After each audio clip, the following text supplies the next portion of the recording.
Hello friends, welcome back to Candles and Curve Academy. पिछले episode में हमने financial statements को समझा था, लेकिन सिर्फ बैलेंस शीट, प्रॉफिट और लॉस स्टेटमेंट और कैश फ्लो स्टेटमेंट देख लेना ही काफी नहीं होता। एक इन्वेस्टर को इन रिपोर्ट से मीनिंगफुल कंक्लूजन्स भी निकालने आने चाहिए। इसी काम को आसान बनाते हैं फाइनेंशियल रेशियोज। फाइनेंशियल रेशियोज अलग अलग फाइनेंशियल नंबर्स को कंपेयर करके हमें कंपनी की परफॉर्मेंस को क्विकली समझने में मदद करते हैं। इसीलिए प्रोफेशनल इन्वेस्टर्स किसी भी कंपनी को एनालाइज करते वक्त रेशियोज का इस्तेमाल जरूर करते हैं। रेशियोज का एक और फायदा है, ये दो कंपनीज को कंपेयर करना बहुत आसान बना देते हैं। अगर एक ही इंडस्ट्री की दो कंपनीज हैं, तो रेशियोज की मदद से हम देख सकते हैं कि कौन सी कंपनी ज्यादा प्रॉफिटेबल है, कि किस बार डेट कम है और कौन सा बिजनेस अपनी कैपिटल को ज्यादा एफिशिएंटली यूज कर रहा है। सबसे पहला रेशियो है अर्निंग्स पर शेयर यानी ईपीएस। ईपीएस बताता है कि कंपनी अपने हर शेयर पर कितना प्रॉफिट अर्न कर रही है। अगर किसी कंपनी का ईपीएस टाइम के साथ कंसिस्टेंटली बढ़ रहा है, तो जनरली ये पॉजिटिव साइन माना जाता है, क्योंकि इसका मतलब है कि कंपनी शेयर होल्डर्स के लिए ज्यादा अर्निंग्स जनरेट कर रही है। लेकिन सिर्फ ईपीएस देखकर इन्वेस्टमेंट का डिसीजन नहीं लेना चाहिए, हमें इसे दूसरे रेशियोज के साथ भी एनालाइज करना होता है। अब आते हैं सबसे पॉपुलर रेशियो पर, प्राइस टू अर्निंग्स रेशियो यानी पीई रेशियो। पीई रेशियो बताता है कि मार्केट कंपनी की अर्निंग्स के कंपैरिजन में उस शेयर के लिए कितनी प्राइस देने को तैयार है। अगर पीई बहुत हाई है, तो हो सकता है इन्वेस्टर्स फ्यूचर ग्रोथ की एक्सपेक्टेशन रखते हों, और अगर पीई लो है, तो हो सकता है कंपनी अंडरवैल्यूड हो या फिर मार्केट को उसकी फ्यूचर ग्रोथ पर कॉन्फिडेंस कम हो। इसीलिए पीई को हमेशा सेम इंडस्ट्री की कंपनीज के साथ कंपेयर करना चाहिए। अलग इंडस्ट्रीज का पीई डायरेक्टली कंपेयर करना सही अप्रोच नहीं होता। अब बात करते हैं रिटर्न ऑन इक्विटी यानी आरओई। आरओई बताता है कि मैनेजमेंट शेयर होल्डर्स के इन्वेस्टमेंट का कितना एफिशिएंटली यूज कर रही है। सिंपल लैंग्वेज में, शेयर होल्डर्स ने जितना पैसा कंपनी में लगाया, उससे कंपनी कितना रिटर्न जनरेट कर पा रही है। जनरली हायर आरओई एक पॉजिटिव इंडिकेटर माना जाता है, लेकिन हमेशा इसके पीछे की वजह भी समझनी चाहिए। अब समझते हैं रिटर्न ऑन कैपिटल एम्प्लॉयड यानी आरओसीई। आरओसीई कंपनी के टोटल कैपिटल के यूज को मेजर करता है। ये बताता है कि बिजनेस अपनी ओवरऑल कैपिटल से कितना एफिशिएंटली प्रॉफिट जनरेट कर रहा है। आरओसीई उन कंपनीज को एनालाइज करने में काफी यूजफुल होता है जहां कैपिटल इन्वेस्टमेंट ज्यादा होता है, जैसे मैन्युफैक्चरिंग, इंफ्रास्ट्रक्चर या इंजीनियरिंग सेक्टर्स। अगर किसी कंपनी का आरओस कंसिस्टेंटली अच्छा है, तो इसका मतलब बिजनेस अपनी कैपिटल का प्रोडक्टिव यूज कर रहा है।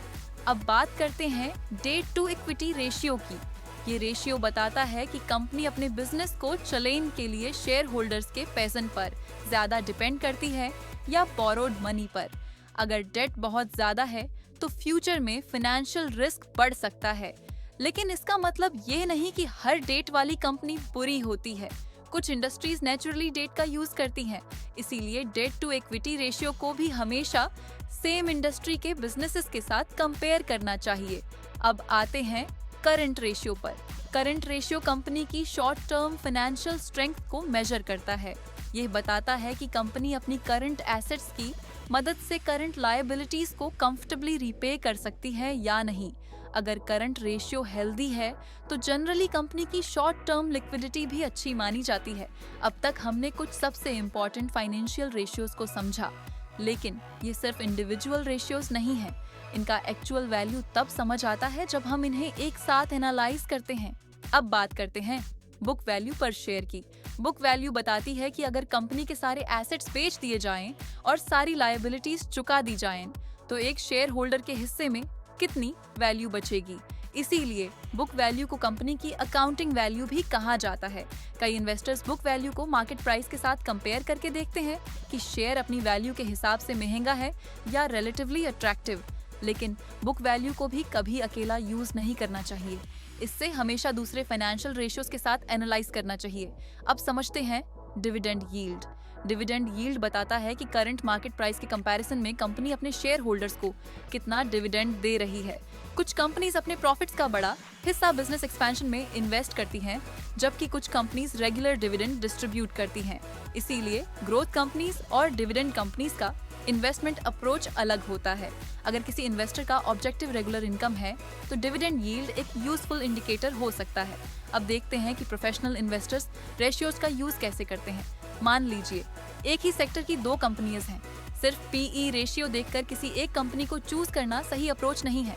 Professional investors EPS, PE, ROE, ROCE, debt to equity, current ratio और बुक वैल्यू जैसे मल्टीपल रेशियोज को एक साथ एनालाइज करते हैं। अगर किसी कंपनी का ईपीएस इंप्रूव हो रहा है, आरओई और आरओसीई स्ट्रांग है, डेट कंट्रोल में है और लिक्विडिटी भी हेल्दी है, तो जनरली उस कंपनी की फाइनेंशियल क्वालिटी बेटर मानी जाती है। इसी तरह अगर दूसरी कंपनी का पीई कम है लेकिन प्रॉफिट्स गिर रहे हैं और डेट कंटिन्यूअसली बढ़ रहा है, तो सिर्फ लो वैल्यूएशन देखकर इन्वेस्टमेंट करना सही डिसीजन नहीं होगा। इसलिए हमेशा पूरी पिक्चर देखिए, सिर्फ एक नंबर नहीं। अब बात करते हैं कुछ कॉमन मिस्टेक्स की। सबसे बड़ी मिस्टेक है सिर्फ एक रेशियो देखकर इन्वेस्टमेंट कर लेना। दूसरी मिस्टेक है अलग अलग इंडस्ट्रीज की कंपनीज को कंपेयर करना। जैसे बैंकिंग कंपनी का पीई किसी आईटी कंपनी के पीई से कंपेयर करना प्रैक्टिकल नहीं है। हर इंडस्ट्री का बिजनेस मॉडल और फाइनेंशियल स्ट्रक्चर अलग होता है। तीसरी मिस्टेक है फ्यूचर ग्रोथ को इग्नोर करना। रेशियोज हमें कंपनी की करंट पोजीशन बताते हैं, लेकिन इन्वेस्टमेंट डिसीजन लेते वक्त फ्यूचर अपॉर्चुनिटीज और बिजनेस आउटलुक को भी समझना जरूरी होता है। और सबसे इम्पोर्टेंट मिस्टेक है बिना फंडामेंटल एनालिसिस के सीआरएफ रेशियोज पर भरोसा करना। फाइनेंशियल रेशियोज डिसीजन लेने में मदद करते हैं, लेकिन ये कंप्लीट एनालिसिस का रिप्लेसमेंट नहीं है। इन्वेस्टमेंट से पहले एक सिंपल चेकलिस्ट फॉलो कीजिए। क्या कंपनी का ईपीएस कंसिस्टेंटली इंप्रूव हो रहा है? क्या पीई इंडस्ट्री के कंपैरिजन में रीजनेबल है? क्या आरओई और आरओसीई हेल्दी हैं? क्या डेट मैनेजेबल है? क्या करंट रेशियो कंपनी की लिक्विडिटी को सपोर्ट करता है? क्या बुक वैल्यू और डिविडेंड पॉलिसी कंपनी के बिजनेस मॉडल के अकॉर्डिंग सही लगती है? अगर इनमें से ज्यादातर आंसर्स पॉजिटिव हैं, तो कंपनी डिटेल रिसर्च के लिए कंसिडर की जा सकती है। आज के एपिसोड का सबसे इम्पोर्टेंट टेक अवे ये है कि फाइनेंशियल रेशियोज नंबर्स को सिंपल बना देते हैं। ये हमें कंपनी की प्रॉफिटेबिलिटी, एफिशिएंसी, लिक्विडिटी और फाइनेंशियल स्ट्रेंथ को कंपेयर करने में हेल्प करते हैं। लेकिन याद रखिए, कोई भी एक रेशियो परफेक्ट डिसीजन नहीं दे सकता। हमेशा मल्टीपल रेशियोज को फंडामेंटल एनालिसिस और फाइनेंशियल स्टेटमेंट्स के साथ कंबाइन करके ही इन्वेस्टमेंट डिसीजन लीजिए। और अब हम कोर्स के अगले इंपॉर्टेंट फेज में एंटर करेंगे। अगर आज का एपिसोड इंफॉर्मेटिव लगा हो तो वीडियो को लाइक जरूर करिए, कैंडल्स एंड कर्व को सब्सक्राइब करिए और बेल आइकन प्रेस करना मत भूलिए। मिलते हैं अगले एपिसोड में। Thank you for watching candles and curve.